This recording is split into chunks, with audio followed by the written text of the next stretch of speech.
بولا کرو بیچارے نے اللہ کو راضی کرنے کے لیے گھر بنایا, رہنا نصیب ہو یا نہ ہو اللہ راضی ہو گیا, کیونکہ اس نے اپنے بچوں کا سوچا تھا. نہیں آ رہی بات سمجھ میں؟ تو کیا بیچارہ کہاں سے ہو گیا؟ بھائی جس کے لیے بنایا تو وہ خوش ہے نا. ایک صاحب کی بچے کی جاب لگی ملٹی نیشنل کمپنی میں, پہلا دن تھا اس کا, انا للہ ہو گیا بیچارے کا نا کرنٹ لگنے سے. اب ماں رو رہی ہے, ہائے میرا بچہ آج پہلا دن تھا. میں نے کہا بھائی اگر آخرت کے لیے یہ کام کیا ہے نا تو کامیاب ہو گیا, آخرت کے لیے نہیں کیا تو آج نہیں تو کل بہرحال اس نے مرنا تھا. کتنے دن زندہ رہ لیتا ہے انسان. تو مسلمان کیا سوچتا ہے ہر چیز میں. تو ہم تو آپ کو زیادہ, ہم تو کہہ رہے ہیں اپنی صحت بنانا یہ مذہب کا حکم ہے. دیکھو آپ کہتے ہو نا آخری بات, بار بار آخری کر کے سچی مچی کی آخری, مولوی صاحب کر لوں آخری بات. دیکھو ہم کیا کہتے ہیں, علماء کیا کہتے ہیں, میری کیا اوقات, شریعت کیا کہتی ہے. شریعت کیا کہتی ہے؟ ویلیو بتاتی ہے صحت کی 2% کی نہیں ہے. جو بیمار ہیں وہ بھی کہاں جائیں گے؟ جنت میں. ایوب علیہ السلام کی ساری زندگی صحت میں گزری, بیماری میں گزری؟ بیماری میں گزری. کہاں جائیں گے؟ جنت میں. ان کے تو مقامات ہی بیماری کی وجہ سے ہوئے. غیر مسلم کہے گا نہیں بیمار آدمی کیا ہے, ناکام. ہم کہتے ہیں ناکام ہے, تو ایوب علیہ السلام تو کامیاب ہی بیماری کی وجہ سے ہوئے ہیں. لیکن کیا اس کا یہ مطلب ہے کہ میں بھی بیمار ہو جاؤں؟ اب کوئی غیر مسلم سنے گا تو کہے گا ان کے ہاں بیماروں کی بڑی ویلیو ہے تو ان کو چاہیے خود سب بیمار ہو جائیں. نا نا نا نا نا, یہ بات سمجھیں. یہ بیماری کس کی طرف سے تھی؟ اللہ کی. انہوں نے کوشش کی صحت مند ہونے کی. حکم یہ ہے کہ صحت بنانے کی کوشش کرو, مگر صحت سے دل مت لگاؤ. بنانے کی کوشش کے باوجود نہ بنے تو ٹینشن مت لو. اللہ تمہیں بیمار رکھ کے ہی خوش ہوگا, راضی ہوگا. کیوں؟ بیماری میں صبر کرو گے, اللہ ہی چاہتا ہے تمہارے درجات صبر کے ذریعے بلند ہوں. کرنے سارے کامیابی کے راستے کو اختیار کرنا ہے, لیکن راضی اس پہ رہنا ہے جو کون چاہے گا؟ اللہ. پیسہ کمانے کی کوشش کریں, نہیں آتا ٹینشن نہیں لینی ہے. ریڈی لگائے ٹماٹر کی, بولے اللہ میرے ٹماٹر پہ کیا ہے, خوش ہے, میں اسی میں خوش ہوں. ہمارا مسئلہ سارا یہ ہے کہ ہم زمین پہ باپ بن گئے ہیں. آپ کہتے ہیں میری ارننگ اتنی ہونی چاہیے, میرا بحریہ ٹاؤن میں پلاٹ کیوں نہیں ہے, ہونا چاہیے. میں کرائے کے گھر پہ کیوں رہ رہا ہوں, میرا ذاتی گھر ہونا چاہیے. اللہ کہتے ہیں نہیں چاہیے. ایوب علیہ السلام چاہتے تھے کہ میری صحت اچھی ہو جائے. انہوں نے کہا اللہ مجھے صحت دے دے. اللہ نے کہا ابھی نہیں ملے گی. انہوں نے کہا ٹھیک ہے اسی میں راضی ہوں میں. صحیح ہے نا, جب اللہ اسی میں خوش ہے تو ٹھیک ہے, میں کیا کروں, اسی میں راضی ہوں میں. اللہ نے آپ کا سارا اہل و عیال آپ سے چھین لیا, موت دے دی سب کو. ان کو چاہیے تھے اہل و عیال بچے, اللہ نے کہا نہیں دوں گا. انہوں نے کہا ٹھیک ہے میں اسی پہ خوش ہوں. پھر جب دیکھا اللہ نے ہر طرح سے ایوب علیہ السلام کو آزمایا, آخر میں دیکھا کہ ان کی زبان سے ساری زندگی ناشکری کا ایک جملہ نہیں نکلا. تو بعضوں کو اللہ دنیا میں نعمتیں لوٹا دیتا ہے, بعضوں کو آخرت میں. ایوب علیہ السلام کو چونکہ واقعہ قرآن میں بیان کرنا تھا, اللہ نے دنیا میں, اللہ نے ان کو صحت بھی دی. انہوں نے کہا اللہ تو نے مجھے صحت دی ہے, مجھے میری آل اولاد بھی واپس چاہیے. اللہ نے سب کو زندگی دی, آپ کا پورا خاندان آباد کر دیا. اور اس بیماری کی حالت میں ٹڈیاں گری سونے کی ایوب علیہ السلام کے اوپر. بخاری کی حدیث ہے, جب ایوب علیہ السلام کو صحت ملی نا تو ٹڈیاں سونے کی, حالانکہ دولت ویسے ہی مل چکی تھی ایوب علیہ السلام کو, تو وہ ٹڈیاں جمع کر رہے ہیں سونے کی. تو اللہ نے کہا کہ اے ایوب کیا میں نے تجھے مستغنی نہیں, اتنا پیسہ دے دیا تجھے, اب تو یہ سونے کی کیوں جمع کر رہا ہے؟ تو ایوب علیہ السلام نے کیا کہا, اے اللہ میں تیری رحمت سے مستغنی نہیں ہوں. بات آ رہی ہے سمجھ میں, کہ جب تو دے رہا ہے تو پھر میں لوں گا, پھر میں نہیں کہوں گا کہ مجھے نہیں چاہیے. جب تو نہیں دے رہا تھا تو میں اسی میں انجوائے کر رہا تھا, خوش تھا میں اس میں, صبر کر رہا تھا. انجوائے کا مطلب صبر کر رہا تھا میں, راضی تھا. جب تو دے رہا ہے تو پھر تو لیں گے نا. لوگ پتہ ہے مولویوں سے یہ تصور رکھتے ہیں کہ غریب بھی یہ رہے, پیسہ آئے تو بھی ٹکرے ماریں گے, نہیں چاہیے وہ, سارے پکوڑے سموسے ہم ہی کھائیں. یہ مولوی لوگ رکشے میں ہی جائیں, W11 میں ہی لٹک لٹک کے جائیں. تو بھائی اگر کسی مولانا کے پاس پیسہ ہے یا گاڑی ہے, وہ تو ضروری نہیں جس کے پاس گاڑی ہو پیسہ بھی ہو, یہ جس کی 4 بیویاں ہو پیسہ بھی ہو, یہ ضروری نہیں ہے. ہمارے نبی کی 9 بیویاں تھیں, پیسہ نہیں تھا. علماء کو تو ویسے ہی لوگ گاڑی میں بٹھا کے لے جا رہے ہوتے ہیں.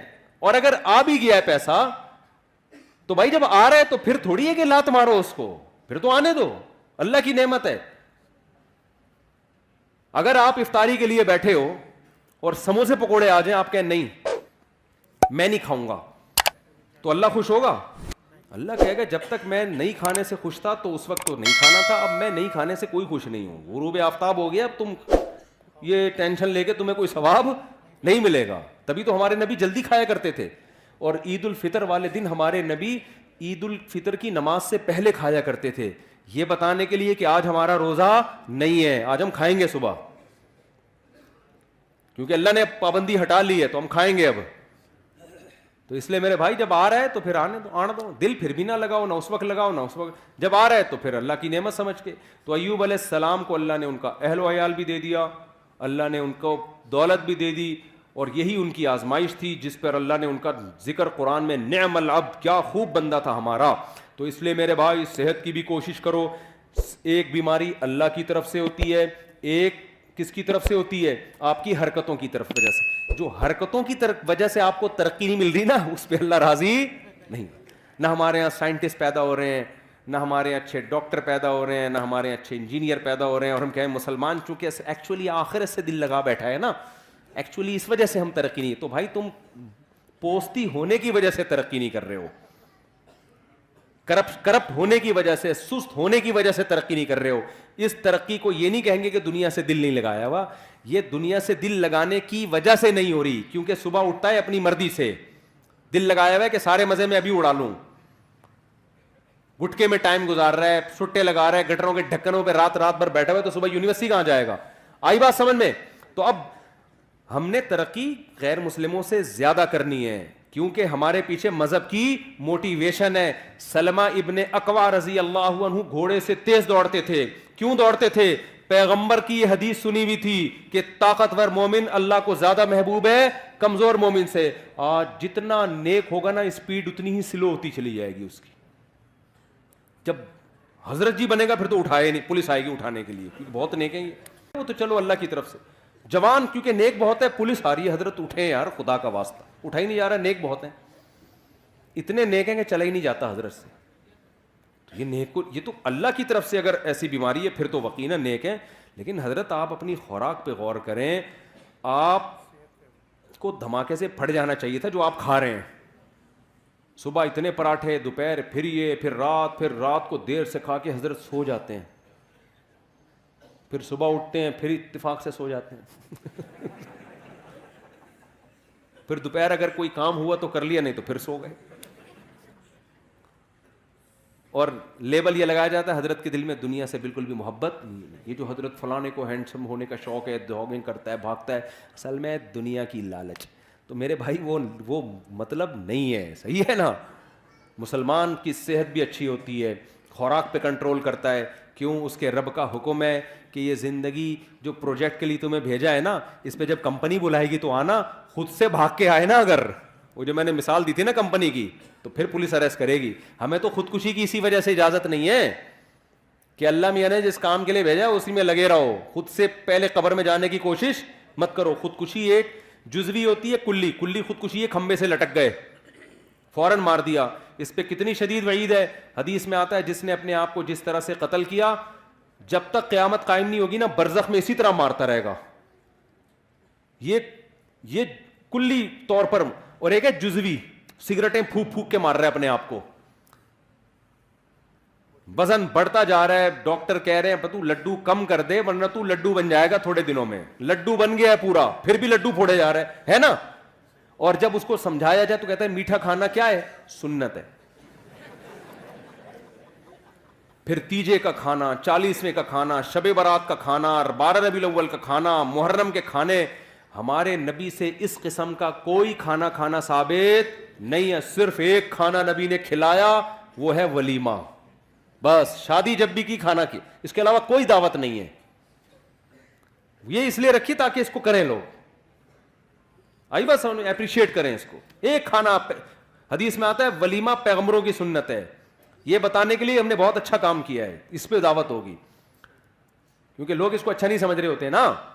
لوگ کہہ رہے ہیں پتہ نہیں کیا بے وقوف آدمی ابھی سے شادی کر آ کے بیٹھ گیا. تو اسلام نے کہا کرو, پہلی شادی میں بھی ولیمہ, دوسری میں بھی, تیسری میں بھی, چوتھی میں بھی, یہ بتانے کے لیے کہ تمہیں تکلیف ہو رہی ہے, مجھے بہت خوشی ہو رہی ہے. ہاں تبھی تو ہے ولیمہ. بہت پہلی دفعہ کوئی ڈھنگ کا کام کیا میں نے. تو اب اس سے 4 شادیاں بھی آ گئیں. دنیا جب دل لگانے کے بھائی 4 شادیاں کس کے لیے کرنی ہے؟ اللہ کے لیے، پیغمبروں کی سنت ہے. نسل بڑھانا کس کی سنت ہے؟ پیغمبروں کی. ہم اس لیے کر رہے ہیں. اب اس میں اگر مزہ بھی آ رہا ہے تو آنے دو یار, جب افطاری میں بھی تو مزہ آتا ہے نا. اب آپ افطاری, کوئی غیر مسلم آئے بولے تو یہ سموسے کیوں کھا رہا ہے افطاری میں, آپ بولے اللہ کا حکم ہے. ابے تیرے تو مزہ آ رہا ہے اس لیے کھا رہا ہے تو آپ کیا جواب میں دو گے؟ بھائی جب اللہ کو مجھے یہ دیکھ کے مزہ آ رہا ہے کہ مجھے مزہ آ رہا ہے تو آنے دو نا, اللہ بھی خوش ہے میں بھی خوش ہوں, کیا ہے تجھے کیا تکلیف ہو رہی ہے؟ کیا خیال ہے؟ 1 گھنٹہ پہلے کھاتا تو مزہ تو آتا, لیکن اللہ خوش نہیں ہوتا. تو اللہ کو اس میں مزہ آ رہا ہے, اللہ بھی خوش ہے, اللہ ہی تو کہہ رہا ہے کھاؤ نا, کھاؤ. اللہ تو ہم کھا رہے ہیں, مزہ بھی آ رہا ہے, اللہ بھی خوش ہو رہا ہے. تو اسی طرح شادیوں میں اللہ نے کہا مزہ بھی آئے گا اور اللہ بھی کیا ہوگا؟ خوش ہوگا, کیونکہ اس مزے سے یہ چاہتا ہے اللہ کہ یہ مزہ تم کرو.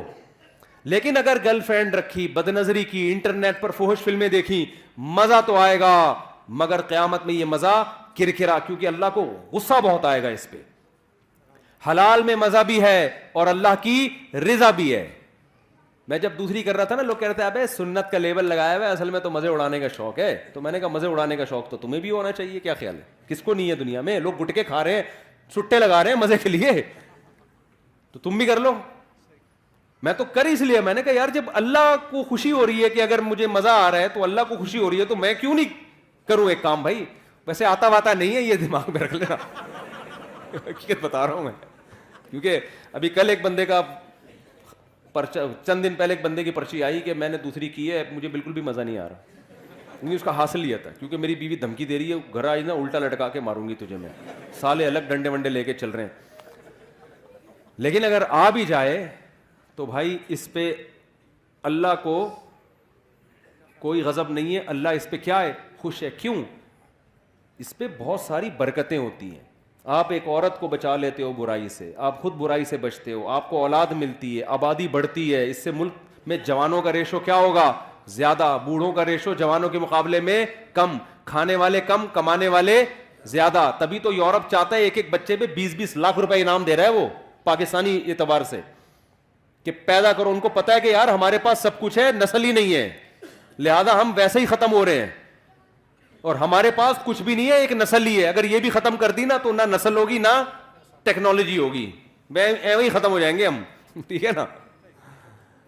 تو دونوں چیزیں ساتھ ساتھ چلاؤ, بچوں بھی پیدا کرو, پڑھاؤ بھی, تربیت بھی کرو ان کی. تو خیر اس لیے بھائی شادیاں بھی ہیں اسلام میں, اور اسلام تو جلدی شادی کا حکم دیتا ہے, عورتوں کے گھر بستے ہیں اس سے. تو میں نوجوانوں سے کہتا ہوں نہ فلمیں دیکھو, نہ لڑکیوں سے دوستیاں لگاؤ, کیا کرو بھائی؟ نکاح کرو. اور آخری بات, بالکل واقعی سچی مچی کی آخری بات, اب میں بالکل کائنڈلی بیٹھ جانا, آخری سچی مچی کی آخری. دیکھو یہ تو میں نے آپ کو وہ باتیں بتا دیں جو اسلام میں آپ کو حکم دیا گیا ہے, اور اس میں ہماری دنیا کا بھی فائدہ ہے. کچھ باتیں ایسی ہیں کہ اسلام لیکن یہاں سے شروع نہیں ہوتا کہ ترقی ہی کرنی ہے, یہ بھی ایک حصہ ہے. شروع پتہ ہے کہاں سے ہوتا ہے اسلام؟ سب سے پہلے مسلمان کو اللہ کا بندہ بنانے کے لیے, کلمہ توحید پڑھوانے کے لیے اسلام جو سب سے پہلا عمل آپ سے کرواتا ہے نا, تاکہ آپ یہ ثابت کریں کہ میں اللہ کا بندہ ہوں, وہ سب سے پہلا عمل ہے 5 ٹائم مسجد میں جماعت کے ساتھ نماز پڑھنا. سمجھ میں آ رہی ہے بات؟ 5 ٹائم مسجد میں جماعت کے ساتھ نماز. جو یہ نہیں پڑھتا وہ ترقی کرتے کرتے چاند پہ پہنچ جائے. اللہ کہتا ہے کہ تو نے جو بیسک حکم تھا وہی ادا نہیں کیا, تو اب تیری اس ترقی سے مجھے کوئی واسطہ نہیں ہے. اسلام میں روزے سے زیادہ, زکوٰۃ سے زیادہ, حج سے زیادہ, ہر حکم سے زیادہ کس کی اہمیت ہے؟ نماز کی. واحد حکم ہے جس کے بارے میں بعض ائمہ کی یہ رائے ہے کہ نماز جان کر چھوڑ دینے والا اسلام سے خارج ہو جاتا ہے. تو جتنے لوگ یہاں بیٹھے ہوئے ہیں نا, فجر میں بھی اتنے ہی بولو ہونے چاہیے. شروع تو یہاں سے ہوگا نا, یا ڈائریکٹ سائنسدان بن جاؤ گے؟ بننا تو ویسے بھی نہیں ہے, یہاں سسٹم ہی نہیں ہے. یہاں سائنس جو بنتے ہیں وہ ویسے ہی باہر چلے جاتے ہیں, یہاں رہتے ہی نہیں ہے. تو ابتدا کہاں سے کرنی ہے؟ پہلے یہ تو ثابت کرو اے اللہ ہم تیرے بندے ہیں. تو یہ ثابت کرنے کے لیے صرف سموسے نہیں کھانے افطاری کے ٹائم پہ بیٹھ گئے, یا 4 شادیاں نہیں ہے. سب سے پہلے کیا ہے؟ نماز ہے. سب سے پہلے کیا ہے؟ تو جتنے لوگ یہاں مقامی بیٹھے ہوئے ہیں ہاتھ اٹھا کے وعدہ کریں کل فجر کی جماعت کتنے بجے یہاں پہ؟ 6:25 پہ. تو 6:15 بجے کم از کم 10 منٹ پہلے آئے نا. جتنے لوگ یہاں بیٹھے ہوئے ہیں ابھی وعدہ کریں کہ سب 6:15 پہ یہاں مسجد میں موجود ہوں گے. جتنے محلے کے لوگ ہیں ہاتھ اٹھا کے وعدہ کریں ابھی. اور اس کی پلاننگ رات کو کر کے سونا ہے. اب آپ کہہ سکتے ہیں جی جزاک اللہ, اب آپ کہہ سکتے ہیں صبح اٹھائے گا کون؟ الارم جو ہے نا ابھی لے لیں جا کے, کوئی تیز گھڑی, تیز الارم والی گھڑی ابھی خریدیں جا کے. کراچی کی سردیوں کی راتیں بہت لمبی راتیں, بھی مارکیٹیں کھلی ہوئی ہوں گی. تیز الارم والی گھڑی رکھیں, سوئیں اور دور الماری کے اوپر رکھ دیں. قریب رکھ کے سوئیں گے نا تو دبا کے دوبارہ سو جائیں گے آپ. ہاں, تیز الارم والی گھڑی دور رکھیں, اتنی زور سے بجے کہ آپ کو ٹینشن ہونا شروع ہو جائے, یار اس کو اٹھ کے جا کے بند کرنا پڑے گا ورنہ محلے والے آ جائیں گے. ایسی گھڑی ہو, دور رکھیں اس کو. ہوتا یہ ہے کہ جب آدمی گہری نیند میں ہوتا ہے پھر کہتا ہے یار بیان میں مفتی صاحب نے کیا تھا, فجر کی اہمیت بھی بہت بیان کی تھی, اللہ کی بندگی کے لیے ہم دنیا میں آئے ہیں, کمپنی نے پروجیکٹ دیا تھا, یہ دیا تھا, وہ بڑے سے بڑے سے وہ گھوڑے سے دوڑنا چاہیے, یہ کرنا چاہیے, سموسے بھی کھانے چاہیے, سب چیزیں اٹرم پٹرم نہ آ رہی ہوں گی, عمل زیرو ہوگا. تو شروع کہاں سے کرنا ہے بھائی؟ نماز سے. پھر جب گہری نیند ہوگی آدمی کہے گا کل سے انشاءاللہ میں فجر کی نماز شروع کروں گا, اور وہ کل قیامت تک نہیں آئے گی. گہری نیند میں یہی آ رہا ہوتا ہے. تو آپ نے کیا کرنا ہے؟ دور رکھنا ہے. اس سے جب آپ اٹھ کے جائیں گے نا اس کو بند کرنے کے لیے تو آدھی نیند آپ کی غائب ہو چکی ہوگی. اس کے بعد آپ نے کیا کرنا ہے؟ شیطان کہے گا ابے مسجد کیا تو پورا ہی ایک دن سے ہی مولوی بن جائے گا کیا, تو اتنا نیک بن جائے گا؟ ابھی آہستہ آہستہ یار, ابھی تو ہم عشاء سے شروع کریں گے. تو آپ نے شیطان کو کیا کہنا ہے؟ یہ میں بالکل صحیح نسخہ بتا رہا ہوں. آپ کو نے شیطان کو کہنا ہے میں صرف واش روم سے فارغ ہو کے آ رہا ہوں, نماز پڑھنے مسجد میں نہیں جاؤں گا. جب واش روم سے فارغ ہو جائیں گے آپ, تھوڑی نیند اور زیادہ غائب ہو جائے گی. پھر شیطان کہے گا اب سو جا. آپ کہیں گے ٹھہرو, رکو ذرا ٹھہرو رکو ذرا. پھر آپ نے کیا کرنا ہے؟ آپ نے شیطان سے کہنا ہے صرف میں وضو کر لوں پھر میں سو جاؤں گا. یہ حدیث کا مفہوم پیش کر رہا ہوں میں. شیطان 3 گرہیں لگاتا ہے. جب انسان اٹھتا ہے ایک گرہ کھلتی ہے. تو حدیث میں آتا ہے جیسے جیسے یہ عمل کرتا چلا جائے گا نا گرہ, یہاں تک کہ جب وضو کر لے گا نا تو آپ نے فرمایا 3 گرہیں, اب شیطان کا زور نہیں چلے گا. اب آدمی کہے گا یار اتنی قربانی دے کے وضو کر لیا ہے, اب جاؤ فجر کی نماز. اور خدا کی قسم فجر پڑھیں گے مزہ نہ آئے پیسے واپس. جتنا لطف اللہ نے فجر کی جماعت میں رکھا ہے نا اتنا کسی نماز میں نہیں رکھا. آپ کہیں گے آج تو ہٹو بچوں ہو گیا یار, سموسے میں وہ مزہ نہیں آیا جو فجر پڑھنے میں آیا. اتنا کتنے اچھے کام سے ابتدا ہوتی ہے یار دن کی. غیر مسلم اس نعمت سے محروم ہے. وہ صبح اٹھتے ہی ایسی آفس چلے جاتے ہیں, بس اپنی پینٹ پہنی اور چلے گئے آفس. ہمارا اللہ نے کتنا پیارا نظام رکھا. وضو کا اپنا مزہ ہے, ایسے وضو کرتا ہے, دانت صاف کرتا ہے, چہرہ دھوتا ہے, مسح کرتا ہے, پاؤں دھوتا ہے, اس کے بعد مسجد میں آتا ہے. کیسا سکون کا ماحول. صبح صبح لڑ بھی نہیں رہے ہوتے لوگ, باتیں بھی نہیں کر رہے ہوتے, سب تمیز سے بیٹھے ہوئے ہوتے, نیند ہوئی بھی ہوتی ہے نا سب کی, ایسے نہ کوئی غیبت ہو رہی ہوتی ہے, سب آرام سے. امام کو پیچھے مڑ مڑ کے بھی نہیں دیکھ رہے ہوتے کب آ رہا ہے کہ نہیں آ رہا. ظہر میں آدھا منٹ امام لیٹ ہو جائے نا سب مڑ مڑ کے, ٹینشن ہوتی ہے. فجر میں نے دیکھا تھوڑا لیٹ بھی ہو جاؤ نا لوگ آرام سے بیٹھے ہوتے, سکون میں ہوتے ہیں نا, نیند پوری ہو گئی, ڈپریشن نہیں ہوتی. ظہر میں دیکھیں گے پتہ نہیں کدھر رہ گیا, کیا ہو گیا, پھر ادھر سے باتیں ابھی کہاں رہ گئے امام, تو ٹینشن ہوتی ہے.